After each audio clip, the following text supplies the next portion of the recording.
The spaceship Icarus II drifts silently through space, locked on a collision course with the Sun. Inside, Searle, the ship's doctor and psychologist, sits alone in the observation room, calmly studying the massive star through a protective filter. By default, the ship allows only 2% of the Sun's rays into the chamber, a level considered safe and manageable. But Searle isn't satisfied. Fascinated, almost entranced, he increases the exposure to 3.1%, and the room is instantly flooded with blinding light, forcing him to shield his eyes even behind darkened lenses and reinforced solar glass. Soon after, the rest of the crew gathers for breakfast, where introductions unfold naturally. Captain Kaneda leads the mission, supported by Cassie, the ship's pilot, Mace, the chief engineer, Corazon, the biologist, Trey, the navigator, Kappa, the physicist, and Harvey, the communications officer. During the meal, Harvey reports that solar winds are intensifying far beyond projections, meaning this may be the crew's final opportunity to send messages back to Earth before communications are lost completely. One by one, the crew records their final transmissions home. While this happens, Corazon speaks privately with Kaneda about Icarus I, the original mission that vanished 7 years earlier without explanation. Tension briefly erupts when Mace grows furious at Kappa for taking too long recording his message, only to discover the window for transmission has closed entirely. The outburst earns Mace a mandatory psychological evaluation with Searle, after which he cools down and apologizes, the stress of the mission momentarily laid bare. Not long after, a dark object passes directly in front of the Sun, a rare and awe-inspiring event that pulls the crew into silent observation. There is a shared reverence, almost obsession, with the Sun itself.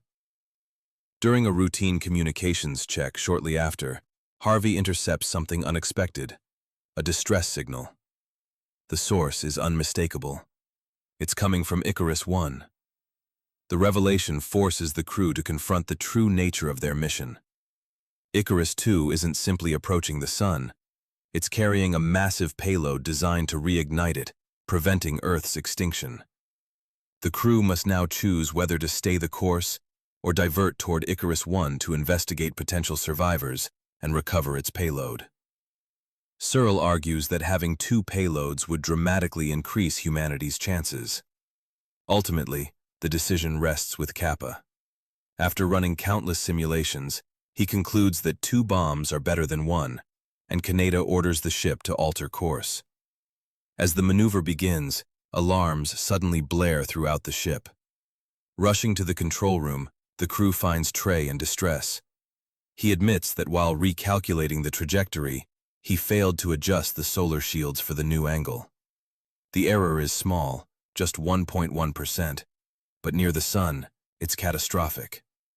The shield's sensors are now offline, and no one knows the full extent of the damage. Kaneda and Kappa suit up and venture outside the ship to assess the solar panels manually. They discover 4 damaged sections and begin repairs, one by one, racing against the clock as temperatures rise.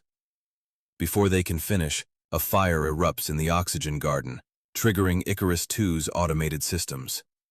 The ship begins rotating back to its original angle to prevent total destruction. Realizing what this means, Kaneda orders Kappa back to the airlock. With only 1 panel left, Kaneda chooses to stay behind and complete the repair himself. As the ship slowly reorients, the Sun looms closer, bathing him in unbearable radiation.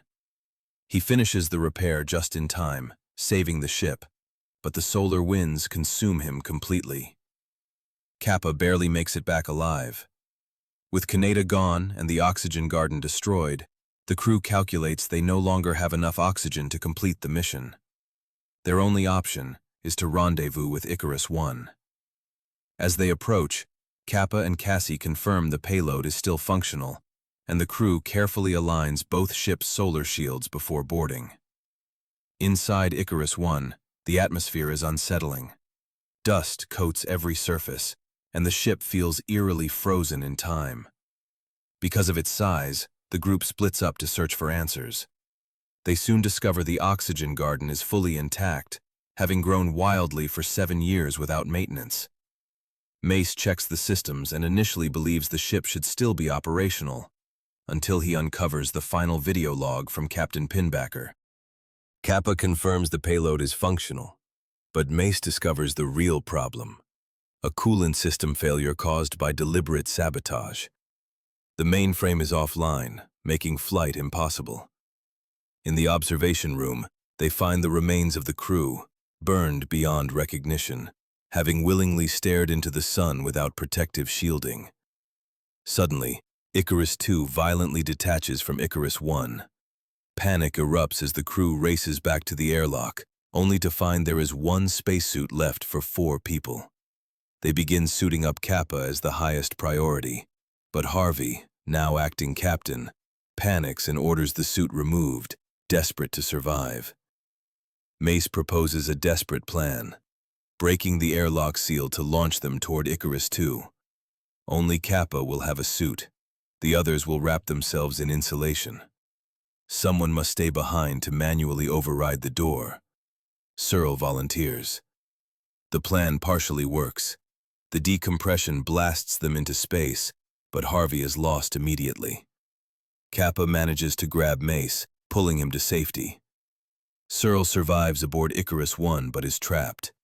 Harvey freezes solid, drifting away forever. Back aboard Icarus II, suspicion grows. The crew realizes the airlock sabotage wasn't an accident. All evidence points to Trey, until Mace finds him dead in the medbay, having taken his own life under the weight of guilt. While running diagnostics, Kappa asks the ship if their oxygen supply can sustain the remaining 4 crew members. The response chills him. The ship reports 5 personnel on board. The unknown person is waiting in the observation room. Kappa rushes to the observation room and comes face to face with Captain Pinbacker. He's been alive all this time, burned, warped, and seemingly immune to the sun. Pinbacker attacks him, revealing himself as the true saboteur. Kappa escapes, but Pinbacker begins dismantling the coolant system, plunging the ship into chaos.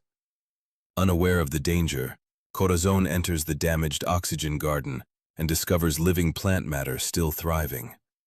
Before she can report it, Pinbacker appears and fatally stabs her. The ship shuts down completely. Mace realizes the coolant system has been raised manually and races to fix it. He descends into freezing coolant tanks, resetting them one by one. He succeeds, but during the final reset, his leg becomes trapped. He dies, ensuring the ship survives. Now only Kappa and Cassie remain. Kappa suits up and manually escorts the payload toward the sun. As the payload separates, he makes a leap of faith and manages to board the payload.